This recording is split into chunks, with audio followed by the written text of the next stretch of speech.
First tonight on Our News, live at 7, the nation's acting chief says those shocking allegations of abuse by a sitting MP will be investigated. This as the victim's family is now seeking legal action. Plus, the latest on the internal probe into some leaked homicide scene photos. What police are saying about gruesome images of a murdered mother and daughter now widely circulated. Also new tonight, repeal and replace. The health minister revealing plans to amend the controversial Stem Cell Act during a 3-day health summit. Find out what those adjustments will mean for existing legislation passed 10 years ago. And then at Our News at 7:30, the challenge to a 50-year sentence by a convicted child killer. Details from inside the courtroom. Our News live at 7 starts now.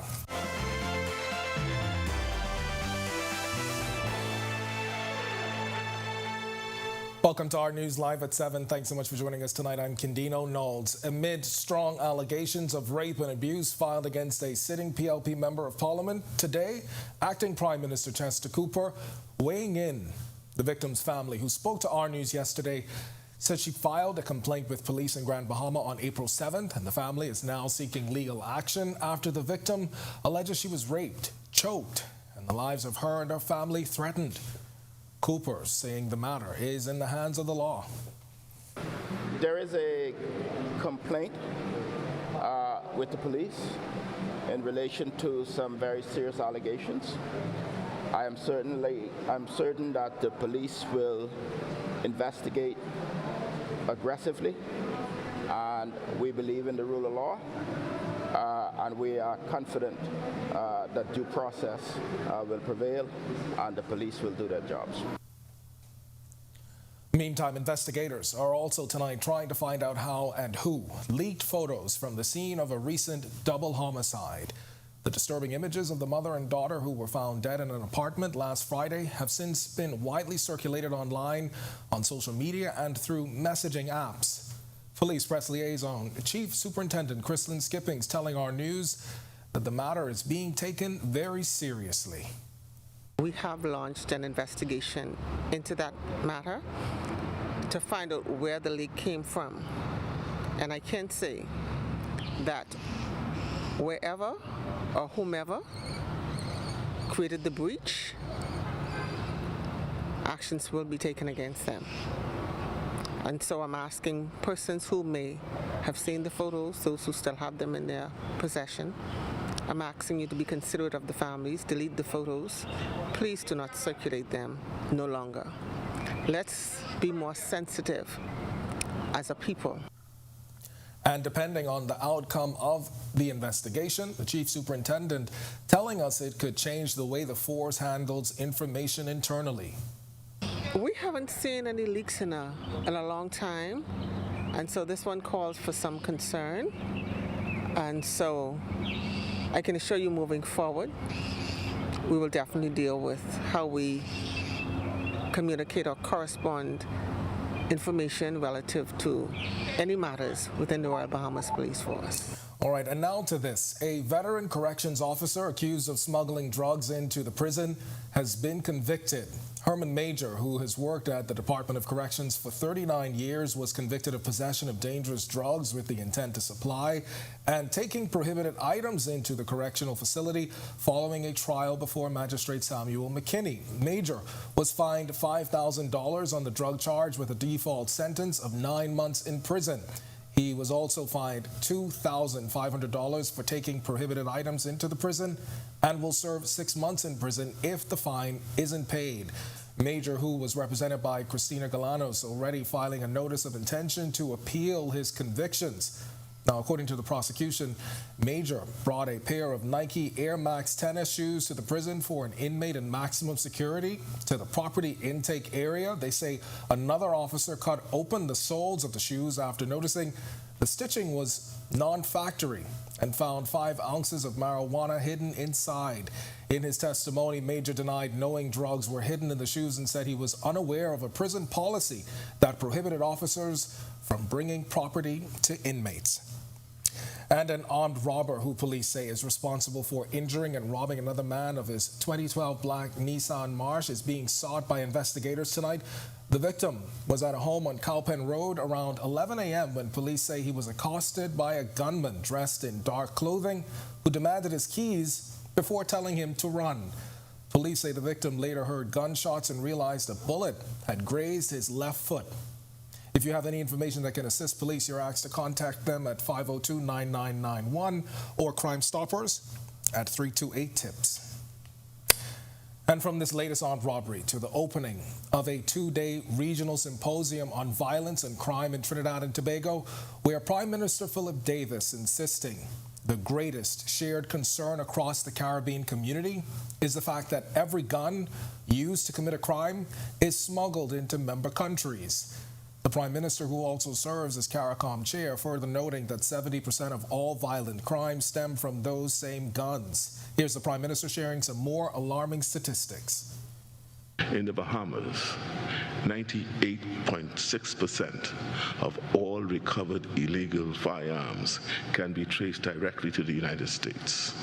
In Haiti, 87.7% of all recovered firearms can be traced likewise. In Jamaica, it amounts to 67%, and here in Trinidad, 52%. Last month, the Bahamas, along with Antigua and Barbuda, St. Vincent and the Grenadines, Trinidad and Tobago, and Mexico, filed a brief in the United States Court of Appeal in support of a $10 billion lawsuit to hold U.S. gun manufacturers liable for the destruction American-made guns have caused in those countries. We intend to challenge the laws that previously protected gun manufacturers from lawsuits. We are sending a clear message to the world that we are very serious about fighting gun violence in all forms and all fronts, not just the home front. All right, we've got much more to get to in a moment, but for now, we check in with meteorologist Greg Thompson, who's standing by in the Weather Center with your first look at temperatures around the island. And Greg, I know we had some heavy intermittent rain last night, so I'm curious about what we're going to see tonight. Couldn't get out of the studios last night. Yeah, no, exactly. Not likely to happen this evening. We did have quite a bit of activity across the island, so that's all courtesy of a front bound. We'll talk about that a little later. Yeah. But yeah, that front is now down the southeast Bahamas, central Bahamas, pardon me, and it should move into southeast Bahamas later on tonight.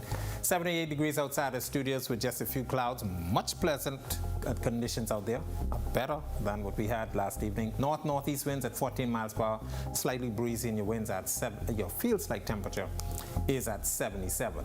Temperatures around the islands right now, it's pleasant. 75 in Freeport, 76 in Marshall, Babaco. Alistown, Bimini, 79. We pick up 78s in Great Harbor Key and in Nicholstown, Andros, as well as in Governor's Harbor. Central Bahamas, 80 in Kemps Bay, Georgetown, Deadman's Key. 79 in Arthurstown, Cat Island, Coburn Townsend, Salvador, 77. Southeast Bahamas, 81 in Duncantown, Ragged Island, as well as Delectable Bay, Colonel Hill, Crooked Island, and Abrams Bay, 80. 81 in Providenciales, Turks and Caicos Islands. Also, Matthew Downey Nago, you guys checking in at 81. Satellite view, well, like I said, much pleasant conditions across the island. That high pressure behind this front, which is down near the central and southeast Bahamas, providing quite a bit of clouds across that area. That high is going to continue to provide us with some nice conditions. Pleasant temperatures, but central and southeast Bahamas, you guys are looking at some more showers and possibly an isolated thunderstorms tonight as this frontal boundary pushes towards the south and east and out of our area. That's your first look at weather. Stick with us. A look at the extended forecast is still to come. Still to come on our news, a public stance on the criminalization of marital rape from a senior member of the cabinet. Hear what he had to say to reporters earlier today. A call for action. Another women's group presses for gender-based violence legislation. And a second look at the Stem Cell Act. We'll tell you what the health minister is saying about updating the legislation. That's coming up when our news returns. Oh, it's your thing. Do what you want to do. It's your thing. Do what you want to do. Oh, it's your thing. Do what you want to do. Shareholders are very happy. Oh, it's your thing. Do what you want to do.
And Cabinet Minister is coming out publicly in support of the criminalization of marital rape.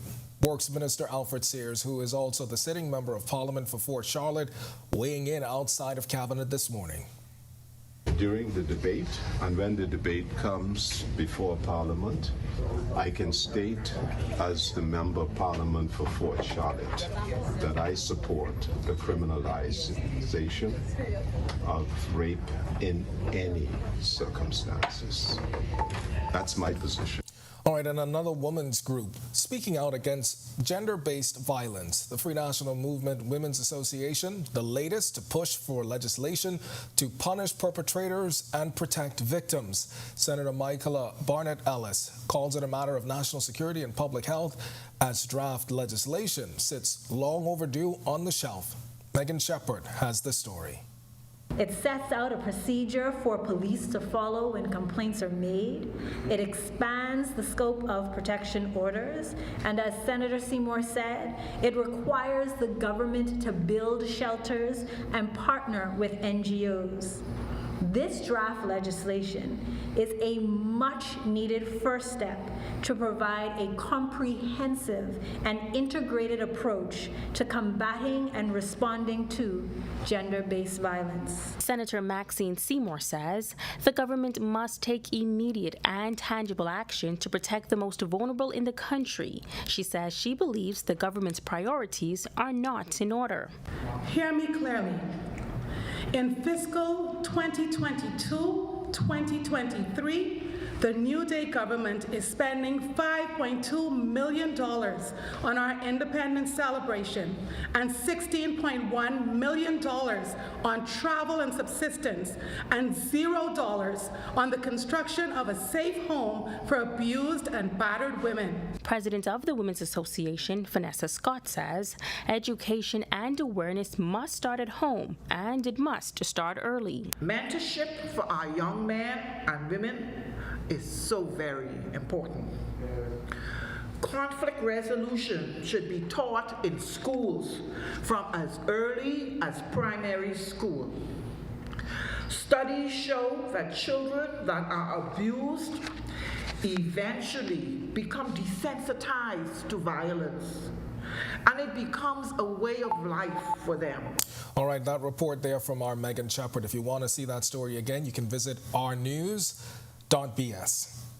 Well, the Bahamas will repeal and replace its current Stem Cell Act. The health minister making the announcement during the three-day Heal Inc. Summit, which kicked off this week. Jamila Mizik reports. Health and Wellness Minister Dr. Michael Darville officially opening the three-day summit on Monday night and using the opportunity to address the stem cell issue. He announced that the current Stem Cell Act will now be repealed and replaced with a new, modern one incorporating longevity, biotechnology, and anti-aging. Sciences are moving at a rapid pace. 2013, things that are incorporated in the legislation are no longer current, and we need to begin now to modify it so that the jurisdiction can not only be safe, but it can attract scientists from around the world. It was nearly 10 years ago to the day on April 10th, 2013, then Prime Minister Perry Christie delivered a speech in the House of Assembly that introduced the act to regulate stem cell research and therapy in the Bahamas, comprising a legal framework designed to align the country with international best practices. The bill was passed in August of that year over the topic that spurred controversy, while also being praised as revolutionary in the medical field. Other areas in medical advancements are being explored during the summit. CEO and founder of Heal Inc., Dr. Desiree Cox, says the summit brings scientists from around the world to the Bahamas, giving Bahamians access to the same information and opportunities. It's every time an international company does work in the Bahamas, they need Bahamian clinical, medical, and other partners. That's going to create new and more diverse options for Bahamians. Now, the three-day conference will see some 50 international speakers, adding to the country's medical tourism platform. Deputy Prime Minister Chester Cooper says the event is important, not only for tourism, but the future of science and medicine. It leans into the issues of longevity, regenerative medicines, including stem cell research. There's great opportunity to discuss the advancement of future science. Reporting for Our News, I'm Jamila Missick. All right, thanks a lot, Jamila. Well, we've seen numerous instances of elderly people whose faces have been splashed across social media, labeling them as missing or found wandering the streets of New Providence. It's an issue that's prompted a partnership between the Alzheimer's Association and neighborhood watch groups. Fundraising chair and special events coordinator for the Bahamas Alzheimer's Association is Nadia Storr. Once the sun goes down, they want to go home. And in their mind, home is where they were probably 40, 50 years ago. And so we have to make sure prevention of them going out and wandering in the streets at night, have the door locked. I normally tell persons, treat persons with Alzheimer's dementia as a toddler. The same thing you would do, the safety measures you would do at home for a toddler, do for your adult Alzheimer's patient. Lock the doors, put a latch up where they can't reach it, maybe put multiple locks on the door, because they will try to leave, especially those that are mobile. They will try to leave, and that's why we see a number of persons going missing. And Storr also sharing this with our news about the collaboration with neighborhood watch groups.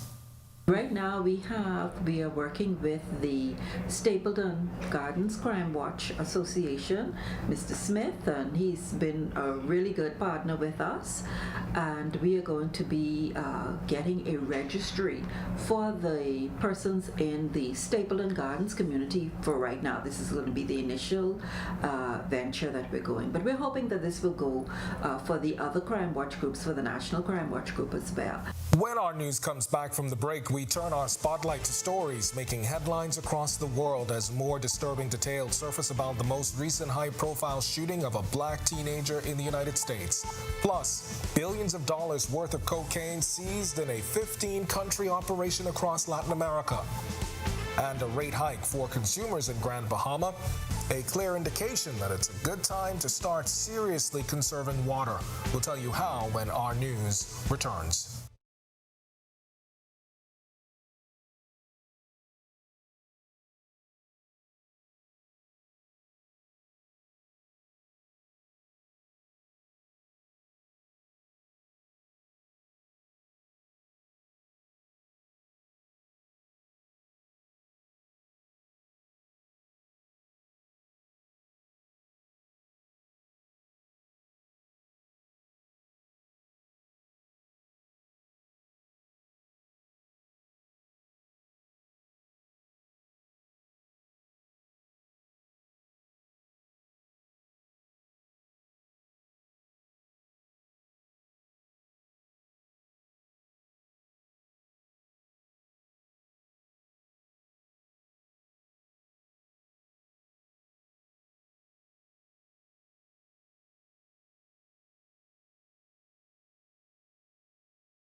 All right, this is our news. Welcome back. We turn our attention now to stories making headlines across the world.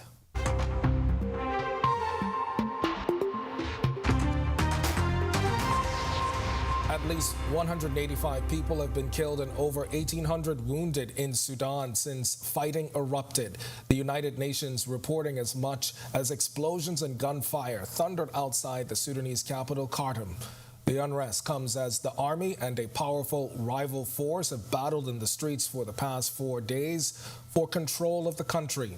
The UN says the two sides are using tanks, artillery, and other heavy weapons in densely populated areas while fighter jets swooped overhead. Officials say the death toll could be much higher as many bodies line the streets. There has been no official word on how many civilians or combatants have been killed. Meantime, the 84-year-old white man accused of shooting a black teenager who rang his doorbell in Kansas City has turned himself in. The Clay County Sheriff's Office in Missouri said on Tuesday that Andrew Lester faces 2 felony charges, assault in the first degree and armed criminal action in the April 13th shooting of Ralph Yarl. The 16-year-old was shot in the head and arm after he went to the wrong address to pick up his siblings. He's been released from hospital, but doctors say he faces an arduous road to recovery. Lester has told police that the teen and him did not exchange words before he fired at him through a locked glass door. Meantime, a Russian court has rejected the appeal of U.S. journalist Evan Gershkovich against his pretrial detention. Gershkovich, who appeared in court in Moscow on Tuesday, had not been seen in public for weeks. He was arrested while working for the Wall Street Journal newspaper and charged with spying.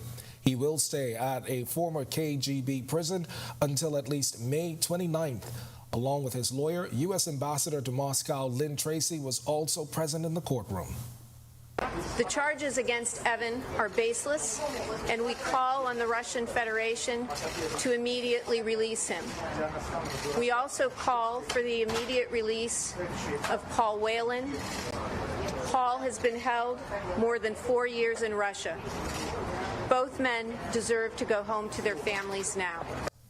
SpaceX has called off the first launch attempt of its giant rocket Monday after a problem cropped up during fueling. Elon Musk's company had planned to fly the nearly 400-foot Starship rocket from the southern tip of Texas near the Mexican border, but the test flight was called off with just over 8 minutes left in the countdown because of a stuck valve. Launch controllers couldn't fix the frozen valve in time, but for practice, took the clocks down to the 40-second mark before halting the countdown. No people or satellites were on board. The company says there won't be another try until at least Thursday. And now to the region where an operation lasting 3 weeks and spanning 15 countries, leading police in Latin America to seize cocaine and other drugs worth $5 billion. Police forces from Mexico in the north to Argentina in the south exchanged information in the operation, which was coordinated by Interpol. They say they also seized more than 8,000 illicit firearms and carried out almost 15,000 arrests. Dubbed Trigger 9, the international effort was mainly aimed at fighting the trafficking of illicit firearms. And finally, St. Kitts and Nevis Prime Minister Dr. Terence Drew Tuesday saying his government is continuing to monitor the situation in Haiti, where the island's honorary consul, Harold Marzuka Jr., had been kidnapped over the last weekend. Drew, who is also attending that 2-day regional symposium on violence as a public health issue in Trinidad, told the Caribbean Media Corporation that we are continuing to receive information regarding the abduction. Last Saturday, heavily armed kidnapped Marzuka Jr., who is also a businessman in Haiti, where armed criminal gangs were engaged in kidnapping for ransom. This segment of the news is brought to you by H.G. Christie.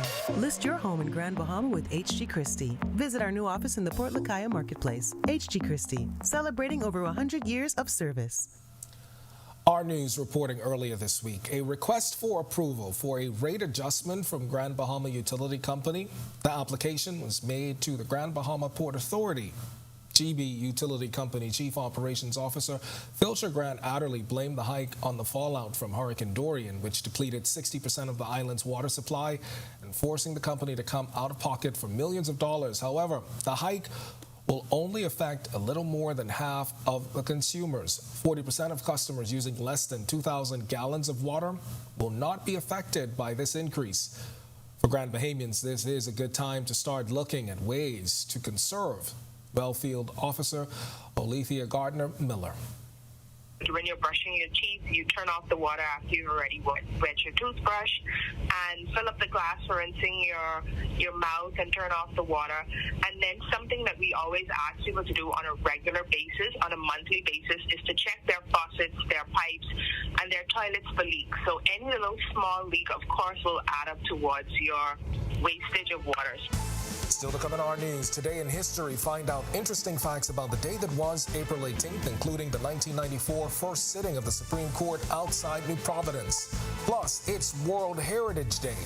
Find out efforts to protect and preserve Bahamian culture. A look into the strategies and initiatives taking shape across the nation. And then in our news at 7:30, spotting the early signs of abusive behavior. The strong warning from police about unhealthy relationships. The story when Our News continues.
News. It's time now to turn our spotlight on events that shaped the day that was April 18th, including the rollout of the COVID-19 vaccine on Grand Bahama. Here's Megan Shepard.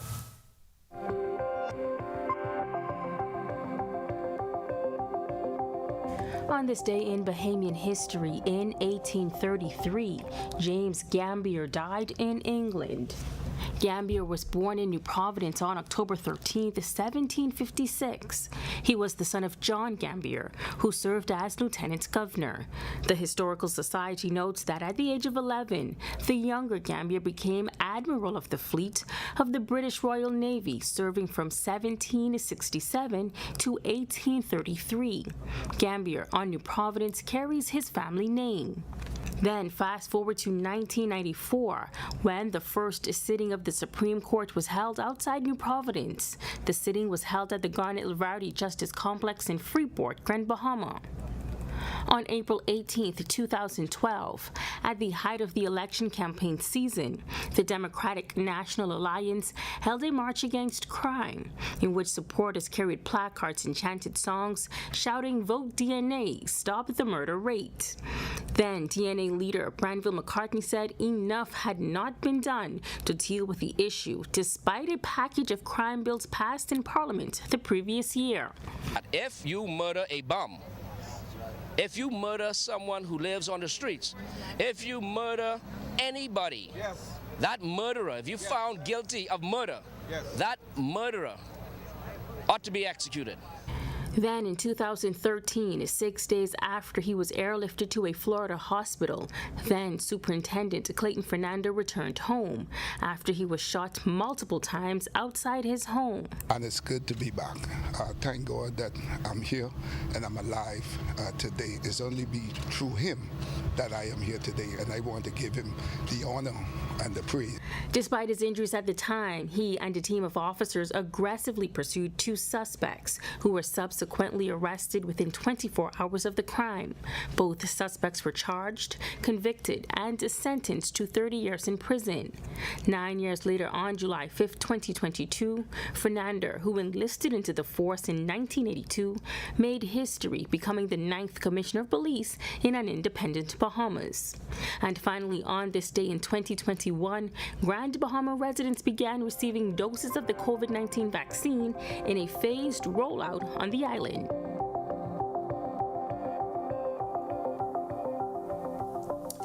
All right, thanks a lot for that, Megan. Well, World Heritage Day was observed around the country today with celebrations at the Clifton Heritage National Park. The event seeking to promote the protection and preservation of our country's rich culture.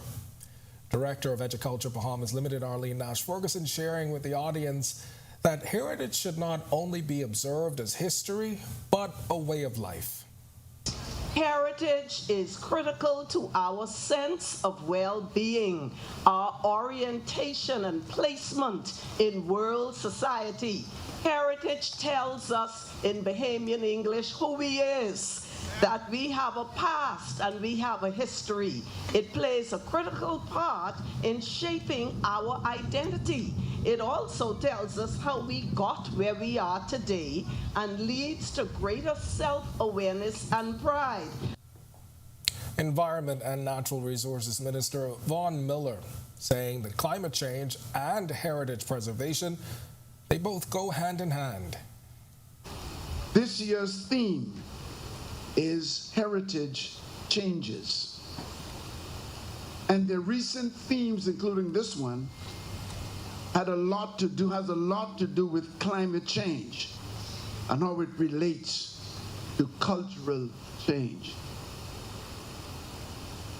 It is believed that within the next 30 to 50 years, an area like Clifton could very well no longer be in existence because of the rising sea level. All right, to learn more about today's observance and for all of today's top stories, you can visit ournews.bs. That's going to do it for us in News at 7. Joining us now is Italia Hall, who's got the latest headlines. Italia? All right, thanks, Ken. Well, we are following the case of a convicted child killer who's challenging a 50-year sentence.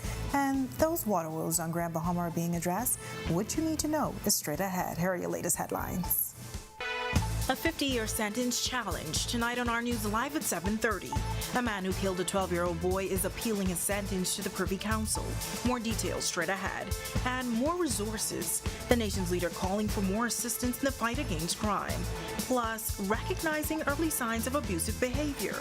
If you are in a relationship and your partner has to use any force on you or they're injuring you in any way, it's not a healthy relationship. You need to get out of it. But first, the Grand Bahama Port Authority president speaks as regulators will soon make a decision on that proposed water rate adjustment by the GB Utility Company. Our News Live at 7:30 starts in a moment. At Doctors Hospital, our lamp just got brighter. The Loyalty Advantage membership program now has 3 unique plans to choose from.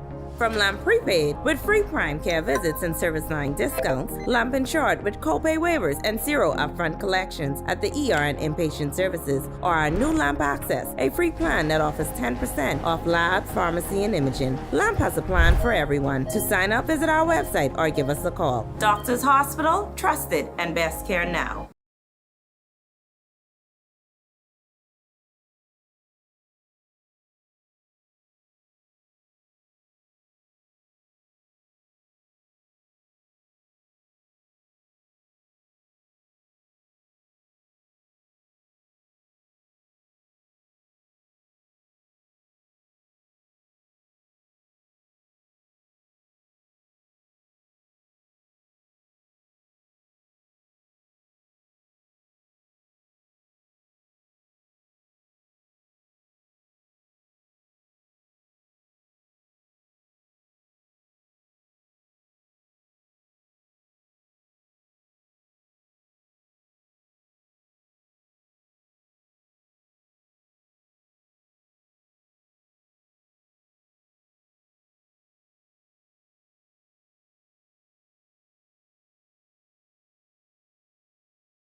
Welcome to Our News and thank you for joining us. I'm Natalia Hall.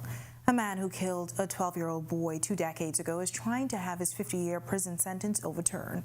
Roger Watson was convicted of the January 2003 murder of 12-year-old Edison Curtis Johnson in 2006 and sentenced to death. Now, in June 2009, the Court of Appeal squashed his murder conviction and substituted a conviction of manslaughter and sentenced him to 50 years in prison. Watson is now appealing that sentence to the Privy Council, the highest court in the country. Now, according to evidence at the trial, Watson had an ongoing feud with the victim's stepfather. As a result of the feud, Watson, according to witnesses, opened fire on the man's home in Fox Hill with an assault rifle, killing the preteen as he watched television in the front room. Well, Prime Minister Philip Davis, who also serves as CARICOM chairman, says resources are needed to mobilize and combat violence and crime. His comments came as he opened a 2-day symposium being held in Trinidad and Tobago to address crime and violence as a public health issue. Prime Minister Davis also sharing the importance of regional and interagency cooperation to address the multifaceted issues that come along with crime and violence.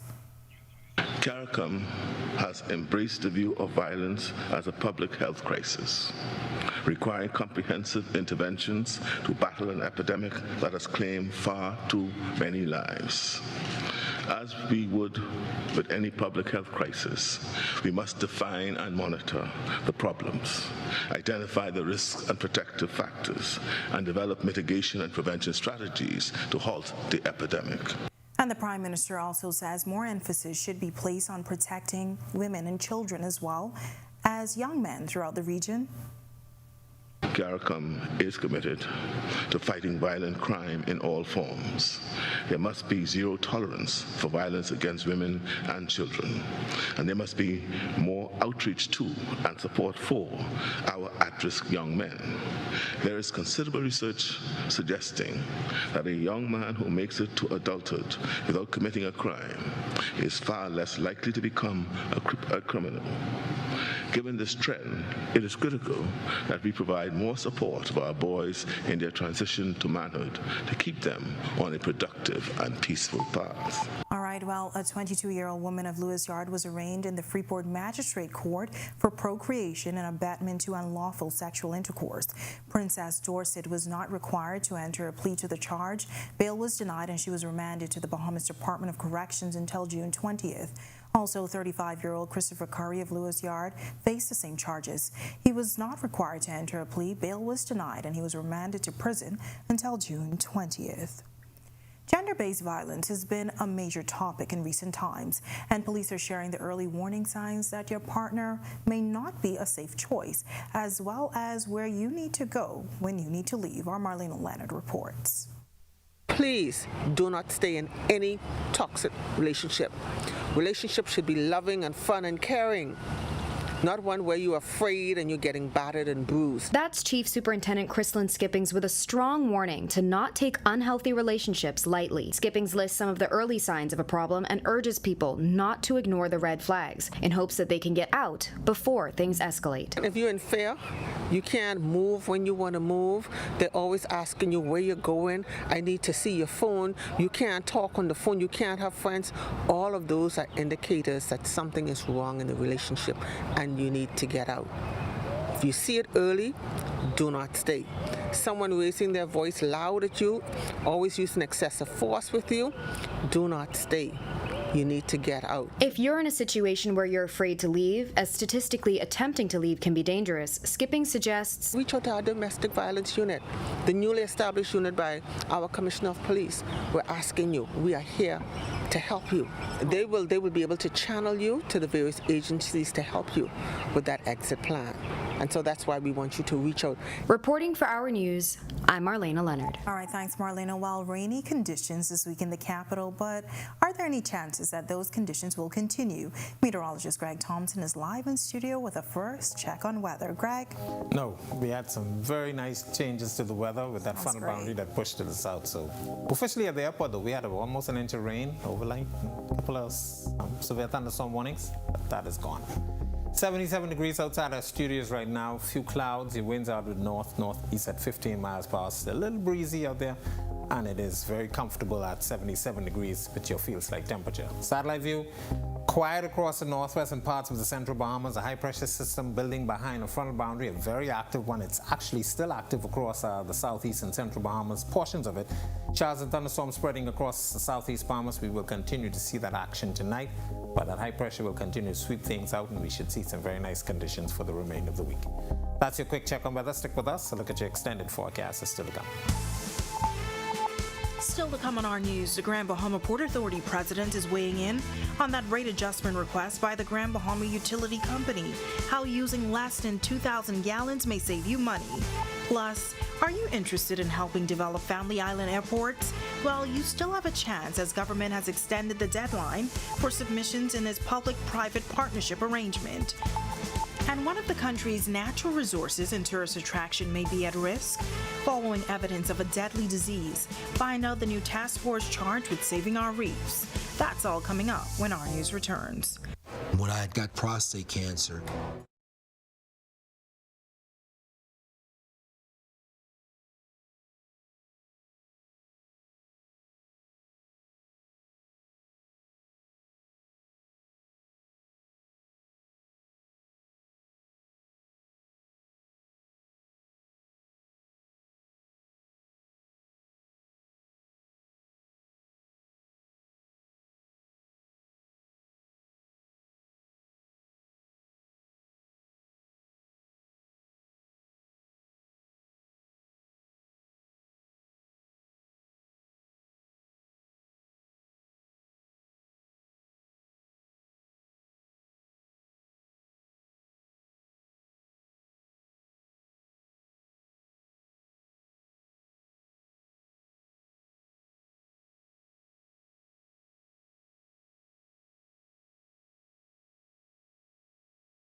And now to the island of Grand Bahama, as the Grand Bahama Utility Company recently applied for a rate adjustment.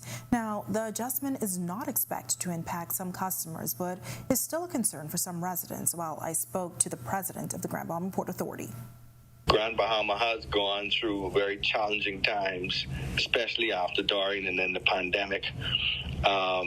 It's really never a good time. However, when we as a regulatory body have to look long term, and we have to review these various proposals to ensure that the utilities are running in the most efficient manner. That's the president of the Grand Bahama Port Authority, Ian Rolls, sharing his views on the application submitted by the Grand Bahama Utility Company for a rate adjustment. The adjustment isn't expected to impact 40% of their customers who use less than 2,000 gallons. The GBPA, which serves as the regulators, will have to make a decision come May 1st. Right now, we are weighing out the pros and cons, and we're also awaiting feedback from the general public. Like I mentioned earlier, we placed the rate proposal on our website, and we have a venue there for persons to give feedback concerning the facts. Now, the GB utility company has said they've lost some $15 million since Hurricane Dorian, and it's becoming a challenge. There have been complaints by Grand Bahamians who say they can't afford any additional costs. Yes, all of us would have suffered some sort of setback as a result of the Hurricane Dorian and also the pandemic. But we have to make sure that we are able to have a functioning and healthy utility. The port president says if potability is lost and the water company doesn't make some changes and invest in the necessary infrastructure, that can be a huge loss for the island. Imagine investment also maybe closing doors or not even coming to Grand Bahama when right now we have well over $1 billion worth of transactions in the pipeline. All right, those interested in assisting with the development of airports across the Family Island still have a chance to do so. This as government has extended the deadline for submissions of requests for pre-qualification for Phase 1 of the Family Island Airport Development Project. The new deadline for submission is now April 30th. Tourism and Aviation Minister Chester Cooper shares the reason for the extension. This is no small undertaking, and we have attracted the interest of major airport developers and managers around the world. They've indicated that the information we requested was quite onerous. We want to get this right. We want them to provide the information that we need so that we can do the proper analysis. And based on the level of interest, we thought it prudent to extend the process to ensure that we get all of the information, but also the most credible bidders at the table to participate. The Family Island Renaissance Program is a $260 million project that will transform 14 Family Island airports and related infrastructure. Cooper says they are hopeful that the new deadline will ensure the best possible outcomes. We also want to ensure that we're expediting this process, and therefore there is a balance between providing more time and at the same time ensuring that we move this along. The people of North Eleuthera, for example, have outgrown their airport many years ago, perhaps decades ago. So we have frankly gotten caught behind the 8 ball with airport developments in the Bahamas over the course of the last 20 years, and we have a lot of catching up to do. Officials from the Ministry of Environment and Natural Resources are continuing to sound alarm as one of our local natural attractions continues to be under attack from a fast-spreading marine disease. Our Joshua Williams has the story. When corals suffer, so does our culture. A natural resource and tourist attraction for our islands is plagued with stony coral tissue loss disease. The disease is highly lethal and can spread quickly among the coral reefs. Environment Minister Vaughn Miller revealing that a study shows that the disease affects over half of all Caribbean coral species. Andros, and as you very well know, that's where the world's 3rd largest barrier reef is. Grand Bahama, New Providence, San Salvador, Long Island, Abaco, Exuma and the Keys, Cat Island, the Berry Islands, and the best island in the Commonwealth, in my opinion, the wonderful island of Eleuthera. The minister says the matter should be taken seriously as coral reefs are an integral part of Bahamian life. They are ecologically important and play a vital role in supporting the economy and the livelihoods that depend on them. They act as natural barriers, protecting coastlines from erosion and storm surges during severe weather events. He also explained that despite the threat, the Davis administration has been taking steps to mitigate the issue. He says a task force has been formed to accomplish the following. 1, develop and implement strategies to prevent the spread of skittle-D. 2, to help us understand how reef condition varies over space, time, and under different threat regimes. Thirdly, to explore how protection and restoration can reduce or even reverse the decline of coral reefs. And fourthly, to seek to prevent permanent loss. Reporting for Our News, I'm Joshua Williams. It's now time for tonight's Financial Market Minute, brought to you by RF, your local investment bank.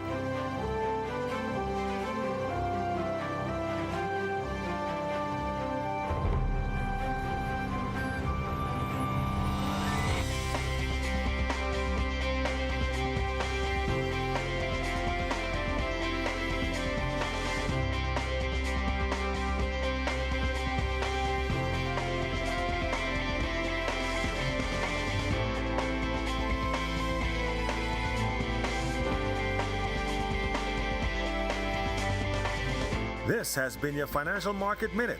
To explore the best performing mutual funds in the Bahamas, visit our website at www.rfgroup.com. Meet up in the major leagues, and we update you on the NBA playoffs. Hold on for our sports. We're up next.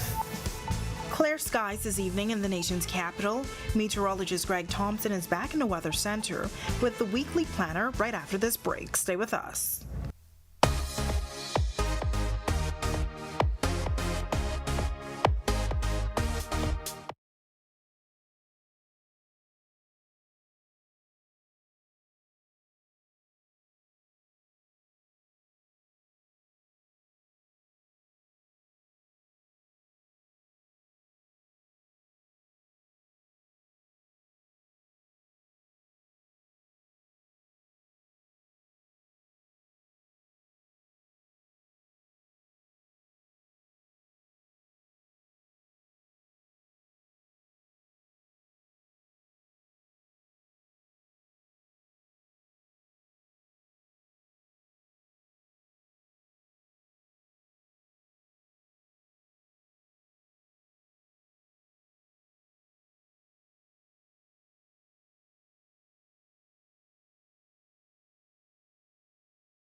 Today's sports update is sponsored by Corona, distributed in the Bahamas by Jimmy's Wines and Spirits. This is Our News. Welcome back. Bahamians meet up in the majors, and we check out some NBA playoff action. Here's Tej Adderley with a check on sports. Tej? Hello, Wataya. Good evening. Welcome to Our Sports. Bahamians met up in the majors last night as Jazz Chisholm and his Miami Marlins played against Antoine Richardson and his San Francisco Giants. Let's see how that went. Center fielder Jazz Chisholm and his Miami Marlins played first base coach Antoine Richardson's San Francisco Giants last night in the Sunshine State. Jazz has been caught up in a slump recently, but he busted out of it last night, going 2 for 4 with a couple of singles, an RBI, and a stolen base. That RBI was just what the Marlins needed as they beat the Giants 4-3. Their 3-game series continues tonight in Miami. Klay Thompson's Golden State Warriors played the Sacramento Kings in the first round of the NBA playoffs last night. It didn't go well for Klay and the Dubs. Here's more. Klay Thompson and the Golden State Warriors fell behind to the Sacramento Kings 0-2 in the first round of the NBA playoffs last night. The Dubs were led in scoring by Steph Curry, who had 28 points and 6 assists. Andrew Wiggins also contributed with 22 points and 5 rebounds, while the Bahamian kid Klay Thompson scored 21 points, pulled down 5 rebounds, and dished out 3 assists. It wasn't enough to stop the Kings, led by De'Aaron Fox and Domantas Sabonis, who scored 24 points apiece. The series now moves to the Warriors' home court in San Francisco tomorrow night, where they try to salvage and see if they can pull out a couple of wins.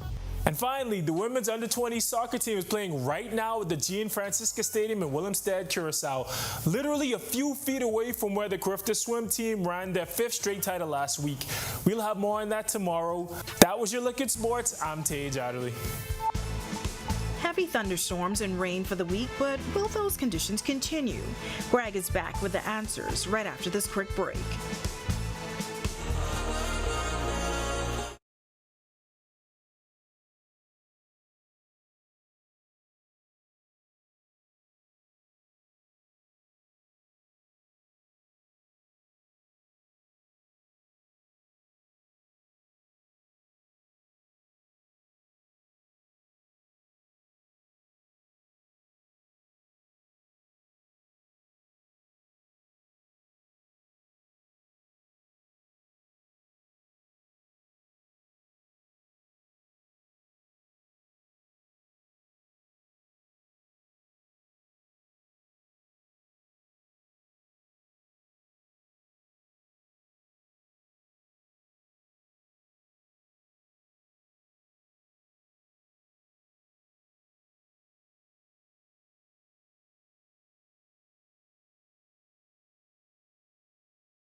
And generating some showers and thunderstorms. We will continue to see that trend throughout the night. That front is actually going to continue to push towards the south. High pressure will bend in behind us. We should have some nice temperatures through tomorrow as temperatures continue to build across the area, and we should see some warmer conditions by the end of the week.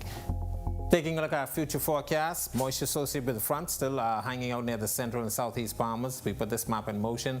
By tomorrow, that front is going to wash out basically just to the southeast of the islands. Some high-level clouds moving in, and then by Friday, some of that moisture could move back towards the north, but most of it should stay out in the open Atlantic to the east of the Bahamas. So we could see 1 or 2 isolated showers then. Boating for the northwest and central Bahamas, the winds are a little strong out there, northeasterly at 15 to 20 knots, but they are expected to come down 15 knots through 2 tomorrow. Seas 3 to 5 feet. We're asking you boaters to use some caution. High tide will be at 7:34 tonight. For the southeast farmers, slightly weaker winds out of the southeast to south at 10 to 15 knots. That's ahead of the front, but they will be shifting northwest to north behind the front tomorrow. Seas running 2 to 4 feet over open waters. Here's a look now at your national forecast.